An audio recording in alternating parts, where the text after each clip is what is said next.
Europe 1, le journal de l'écho. Avec Eric Le Boucher, bonsoir Eric. Bonsoir Nicolas. Et plouf, la bourse replonge. Et oui, moins 1,33% à 4322. Elle était très indécise, elle a fait du yo-yo toute la journée, remontée grâce au pétrole, mais une inquiétude est née sur les banques italiennes et la bourse finalement a rebaissé. L'accord du jour. Un accord aurait été conclu ou serait sur le point d'être conclu entre la Russie et l'OPEP pour réduire de façon ordonnée la production de pétrole de 5%.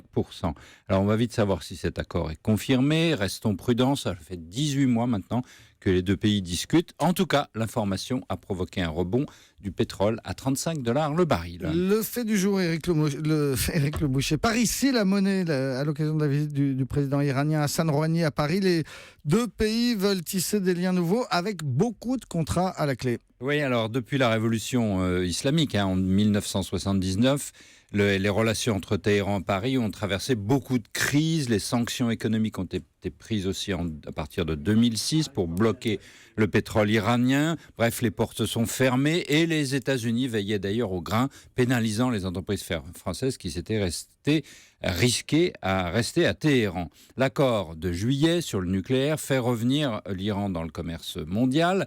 Les sanctions ont été levées samedi. Des dizaines de milliards de dollars d'avoirs iraniens vont peut-être dégeler. L'Iran va pouvoir exporter rapidement son pétrole. Le pays va s'ouvrir largement aux investissements occidentaux. Donc, l'économie qui était au point mort veut réinvestir 30 à 50 milliards de dollars par an pour atteindre une croissance de 8% par an. C'est une porte qui s'ouvre, c'est un Eldorado et les groupes français veulent être les premiers à en profiter. Pierre Gattaz a dit, je cite, qu'il fallait se ruer en Iran. Et ils ont commencé à se ruer puisqu'une trentaine de contrats ont été signés dès aujourd'hui pour 15 milliards d'euros. Oui, Total a signé un contrat pour acheter entre 150 et 200 000 barils par jour, soit 15-20% des exportations iraniennes en fin d'année. Peugeot, Citroën, on l'a dit dans le journal, va faire son retour avec l'italien Codro pour construire jusqu'à 200 000 voitures par an. Il y a aussi Airbus, 118 avions achetés, les banques, l'agriculture, la santé, les transports.